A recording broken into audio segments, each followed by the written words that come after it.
আজকে মুরগির ছাড়গুলো দিয়ে মজাদার একটি আইটেম তৈরি করে দেখাবো। এটা ঠিকঠাকভাবে রান্না করতে পারলে কিন্তু মুরগির মাংসের থেকে অনেক বেশি টেস্টি হয়ে থাকে। কিন্তু বাজার থেকে এই আইটেমটা কিনে আনতে লজ্জা পাচ্ছেন? আরে ধুর, নিয়ে আসুন তো। নিয়ে এসে ভালোভাবে ধুয়ে পরিষ্কার করে নিয়ে এখানে 1 চামচের মতো লেবুর রস, সামান্য লবণ আর পানি দিয়ে আধা ঘন্টার জন্য ভিজিয়ে রেখে দিন। এরপর পানি চেঞ্জ করে এগুলোকে ভালোভাবে ধুয়ে পরিষ্কার করে নিন। কড়াইতে তেল গরম করে স্ক্রিনে দেখানো মশলাগুলোকে দিয়ে এগুলোকে ভালোভাবে নেড়ে ঝেড়ে নিন।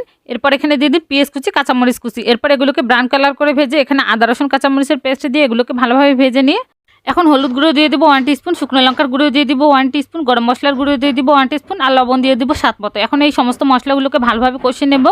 মশলা কষানো হয়ে গেলে মুরগির ছাড় আইটেমগুলোকে দিয়ে এগুলোকে ভালোভাবে নেড়েচেড়ে একটু কষিয়ে নেব। কষানো হয়ে গেলে এখানে পরিমাণ মতো পানি দিয়ে ঢাকনা দিয়ে ঢেকে দেবো সেদ্ধ হওয়ার জন্য। পানি শুকিয়ে আসলে ঢাকনা তুলে এগুলোকে ভালোভাবে কষিয়ে নেবার। কষানো হয়ে গেলে উপর থেকে গরম মশলার গুঁড়ো ছড়িয়ে এগুলোকে ভালোভাবে মিশিয়ে নিলেই কিন্তু আমার মুরগির এই টেস্টি আইটেমটা একদম রেডি। এখন থেকে আমার দেখানো এই রেসিপিটাই ফলো করবেন আর মাঝে মাঝে এই আইটেমটা তৈরি করে বাসায় খাবেন।